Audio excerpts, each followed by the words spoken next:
dentistry is constantly changing. So staying up to date with it, not being afraid of the new thing. Same thing, build the relationship, not just with your patients, but your team. You have a strong support system. They're going to help carry you and help you grow your practice to wherever you're wanting to take it. This is Growth in Dentistry, a dental intelligence podcast, where we ask the question, what does growth in dentistry mean to you? I'm Steve Jensen, a dated dental nerd and your host.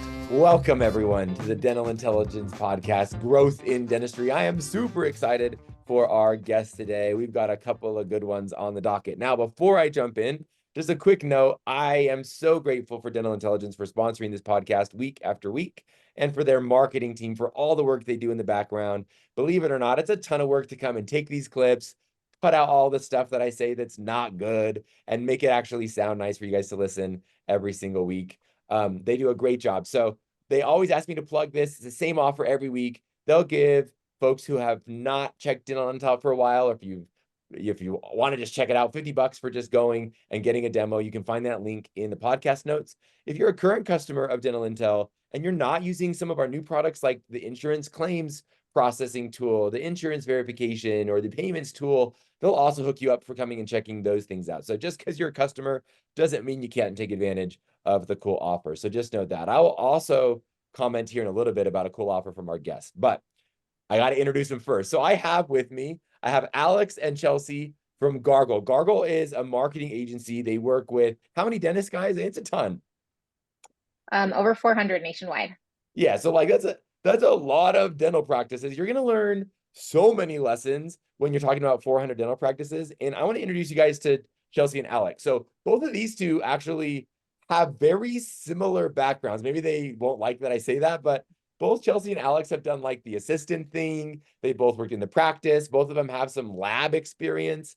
What I really want you guys to know, and Alex has worked with some multi-location stuff, and then now in the marketing world, what's really cool about both of these two women is that they have consistently been successful in what they're doing. And you can tell that their whole drive, like you look at their repertoire and their whole drive is trying to help practices be successful in the best way possible. And their experience is going to give us so much insight today that I'm freaking stoked. If I could hire them, I would, but Gargle's got them. So we're going to let them stay there. Okay. So if you're listening, perk your ears up, because we've got a couple of ballers on the podcast with, between the two of them, a combined 32 years of experience. I'm going to let you guys do the math on like whose experience is whose, but that's a lot of years in dentistry. Okay.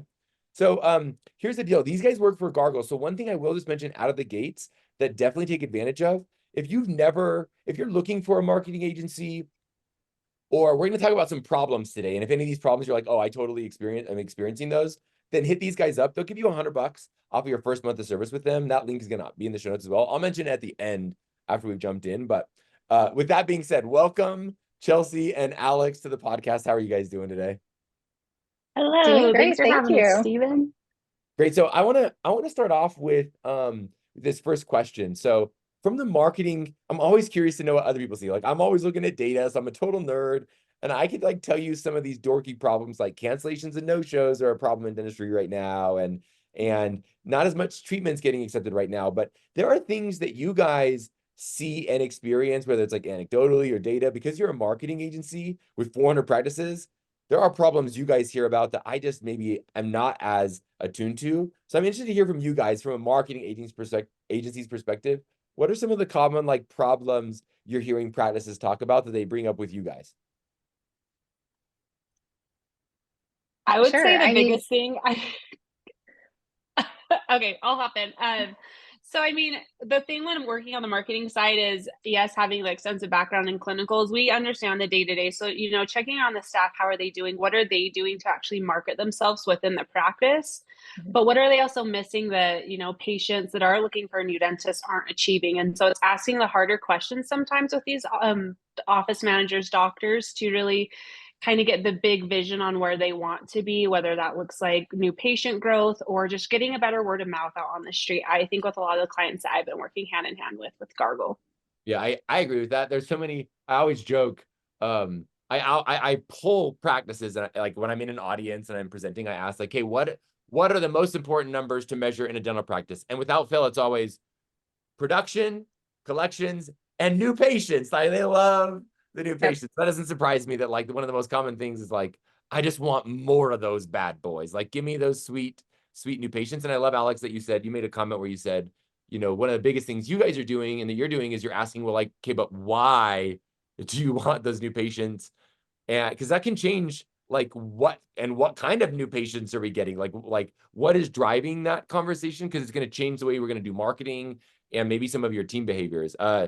Chelsea, you were going to chime in. What are some of the problems that Yeah, I mean, Alex hit on the head. I think that's really one of the bigger ones. But another thing that we see most common is you think you're well known and you're kind of the big fish in the pond, and yes, everyone knows to find you that you're the best, and they don't. So yeah. a lot of practices are realizing, oh, actually, I do need to get myself out there more, and taking those next steps of how do I get myself out there and in the right way to the right demographic. That's where we come in, making sure we're getting you the right patients in the door and keeping them in the practice. Yeah, and I'll say this too, like I don't want to make this too much of like a plug, but I meet with enough practices and I can see their like new patient flow, and pretty much all of them are working with some marketing agency. And a lot of them it's like a local group that doesn't focus on dentists. And just like a comment to everyone, like it's pretty obvious when your marketers like don't know what they're doing. There's some like basic things that just small changes can have a big difference, like on your Google listing and the pictures. And like if you want implant patients coming in, like do you have reviews that mention that you are a rock star at implants and that people love that? Like there's some things that you would think that every agency should know the basics of that stuff. But I am amazed with how many people I talk with where I'll pull up their website and I'm like, I'm not a marketer. And I even know that right now you're not optimized to get the patients you're claiming that you want. So always a good idea. Now I'm going to ask maybe one layer deeper. So people want new patients. What are some of the common reasons why a practice might want new patients? Like what might be going on that causes them to want to get new patients that you guys see? Like what are some of the common things?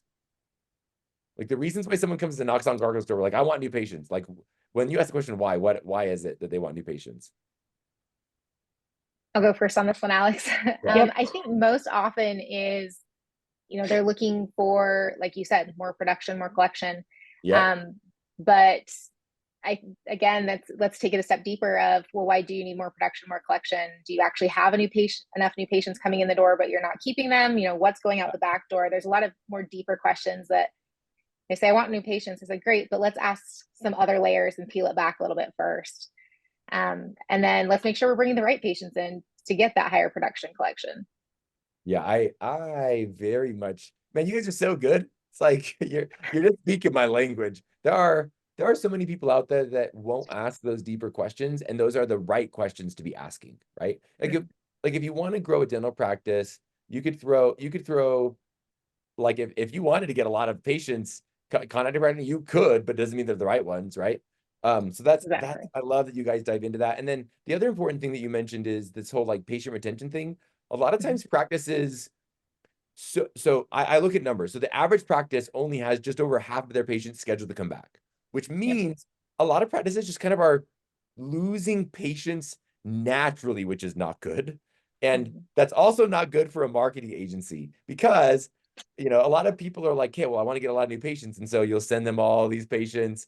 And as a marketing agency partner, if you send a shiz ton of patients into a business who is just bleeding them out the back door, then you get a year down the road and they're like, man, my business hasn't grown at all. And why am I even hiring you guys? When in reality, it's like, hey, no, like we did send patients, but you're just letting them walk out of here. So that's cool. 1,000%.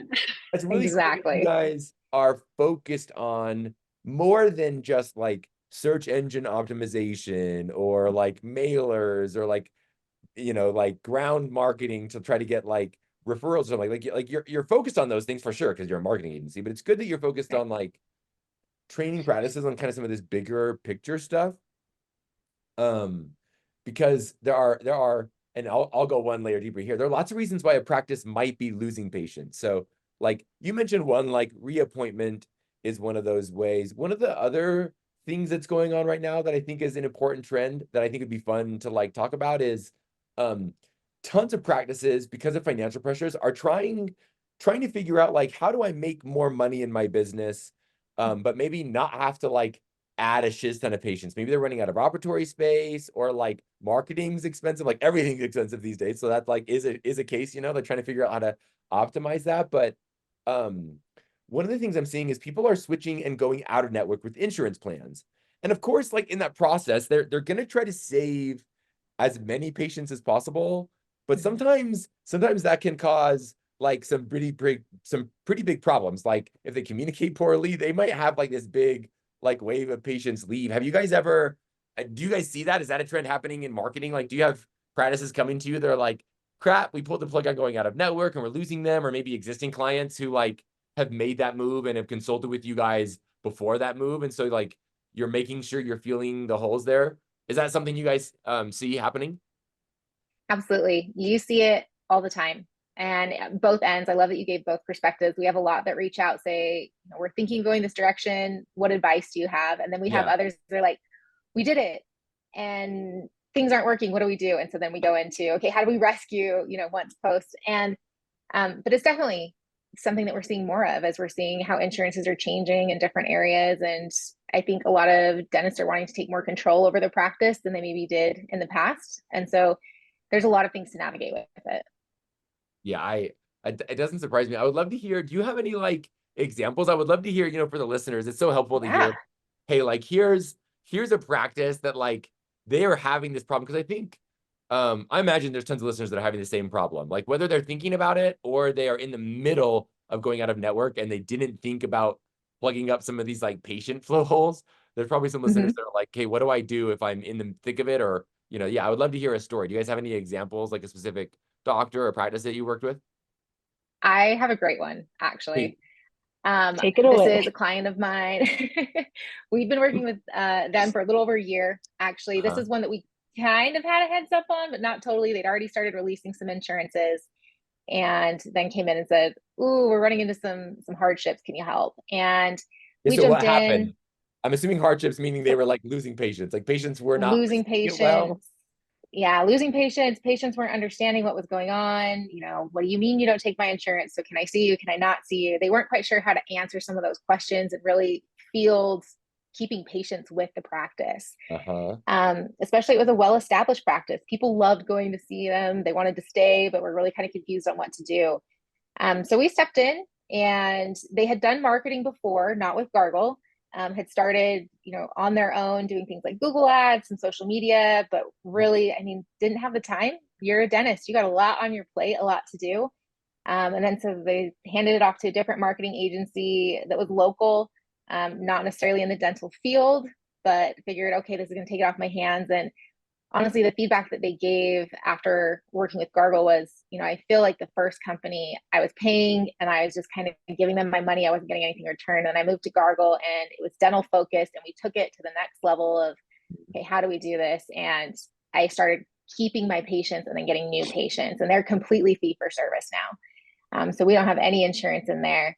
But we've seen exponential new patient growth. We've seen their retention to the point at one point, he is now starting to look at, do I expand my practice? Do I need to add in and build more operatories? Do I need to bring an associate? So we've been able to help grow to that next level with him, just by jumping in and taking over that route. Okay, I'm gonna keep, is it okay if I like keep pressing and diving into Yeah, go for it. I'm gonna ask, you know, I want people, because there's things in this going out of network process that are going to be the practice's responsibility. Like, you know, it's a marketing agency. So I'm assuming you're not like doing everything. Like, it's not like you jumped in and were like, hey, here's the letter you need to send to your insurance. Like, that's not what's happening. So talk me through, like, what are the things, and this is a genuine question, like, what are the things that in this process, like, could a practice like lean more heavily on you guys for as like a marketing partner? And then what are the things that are like out of scope? Like, did you help coach through? Because marketers are good with like wording and stuff. Did you help with some of the patient wording? Like, hey, here's like a cool sample message you can send out to patients about insurance and like what they do. Did you go that far, or not even that? It's more like, hey, let's just talk around. Obviously, I think the obvious one is helping with replacing patients and making sure that like our patient base doesn't get so low that like we can't keep schedule full because we just don't have enough patients and we took a hit. So yeah, I'm going to shut my mouth and let you talk. Like, what are some of those things that you're like, hey, this is in scope? Like, lean on your marketing partner. If you're going to go out and network, lean on them for these things. And then if there's anything where you're like, but like this is out of scope, like they're not going to send letters to your insurance companies for you. Like that's not in scope. Does that make sense? Right. So, and you're hit the nail on the head. We obviously aren't going to send those to your insurance companies. We're not take it that far, but we can definitely advise. And that's the nice part about Alex and I having that in-office experience is we've both been through this on that side. So we were able to help with the verbiage, not only with, what you're notifying your patients of, but to the insurance as well. And then training the team on when you do start getting these questions from patients of, okay, so you don't take my insurance, can I still see you? Or my network has, out of network coverage with my insurance. How does that work? So we did a lot of coaching so that they knew how to handle it with the patients. We weren't there obviously to hold their hand and walk them through it, but did some role playing, wrote out some simple scripts that they could adjust, and it helped quite a bit. And then we check back and say, okay, how is this going? How are we seeing? And then changing as we moved along. So being fluid and being able to fluctuate. So those are things that we can do and we do. That's amazing because I wouldn't have like, honestly, I would not have thought that that was like part of the job, but I guess that makes sense. Like you guys are already used to talking through verbiage and kind of like, how do you receive patients and bring them in? Because you're marketing, so you're driving these fee for service patients in. So obviously, like you're trying to attract that type of patient. So it makes sense to me that you would also have some thoughts around like, hey, how do we transition the ones that have been non-fee for service over to this? Because some of the marketing probably plays into that too, like people switching and like, like they're used to using their insurance, but they're going to commit to this practice because of what they're going to get from the ads that they saw. You know what I mean? Exactly. And, also making sure they have things in place in the practice, like an in-house, dental plan that if, you do have those that it just doesn't work out with what they've got, or they really want to see you and, oh, you don't take my insurance. Great. We have another option. So, and then working through what are your patients asking for? How do we make sure we're doing that? And then putting that into the advertising. So yeah, it's definitely a full circle, but you have to start in the beginning with the practice. Yeah, see, this is where I'm like going to sound like an idiot. Like I think when most people will think about marketing, it's like, these guys are just going to go, nerds behind the computer. They're going to go build my website. They're going to run some ads and they're going to get me new patients. And then everything else is all my responsibility. Like how cool to have folks that can think kind of more broadly and holistically around this whole patient experience and what types of patients we're bringing in, and even some of our strategy. Like I didn't know we were going to go that deep on like the whole PPO thing. That's like a common thing. Like so many people are going out of network. So is there anything else you'd want to like throw in there with the PPO? So there you can lean on a marketing partner for help with some of that verbiage on like transitioning the existing patients. Like you want to keep those, but then like you for sure are going to need a marketing partner for bringing new patients in. Oh, here's a good question. Is there like a common thread when someone's switching to fee for service? Are they typically doing more than just drill and fill dentistry? Like I'm trying to think through like the type of practice that's actually going to transition. Like my assumption is they're probably the ones that are just, like drill and fill, like they're probably not trying to go out of network right now.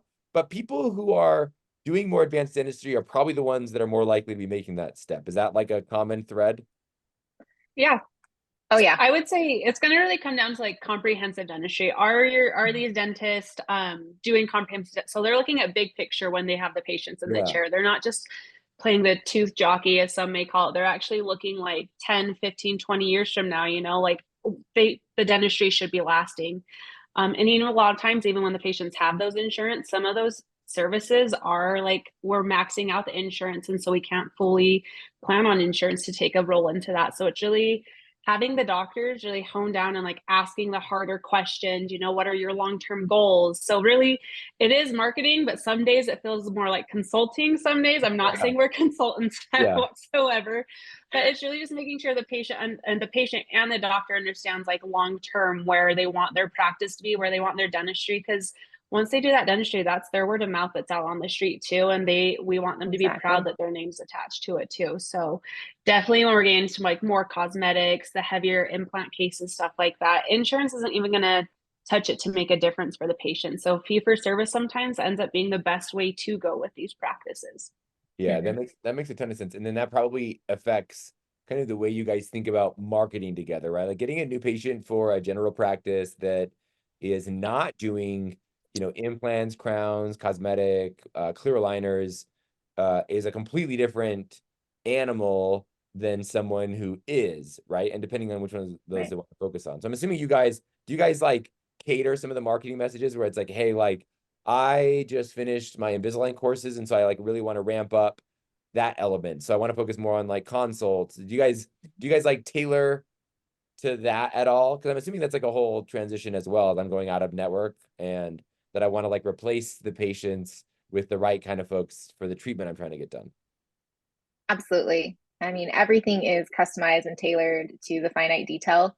It's never just here's a blanket ad that we're sending out. It's what's our goal? Okay, here's our target, and here's how we're going to get there. And then we're constantly optimizing. I mean, it's something that we're looking at the data daily, going, okay, here's what's responding, here's what's not changed, here's what's responding, here's what's not changed. And, if your goal is you want to do clear aligners, great. We have the focus for that, and we're going to make sure we're attacking it from all points possible. Yeah.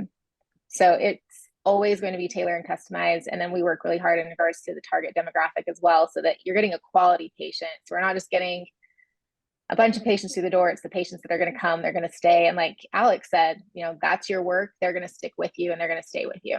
Now I want to come back. I want to come back to this doctor for a minute so I can like wrap up this whole thought. So doctor is going out of network, is losing some patients. You guys came in and saved the day. I want to like quantify that a little more. Like, Sure. I think I can share like some numbers. Like I look at practices all the time, and like the average practice that isn't spending in marketing, so they're just like kind of getting word of mouth, some walk-ins. I think they typically use anywhere on the low end, like 6 to 12-ish new patients a month. Like they're not spending on marketing. Like that's like pretty normal to see in like a 1 doc, 2 hygiene practice.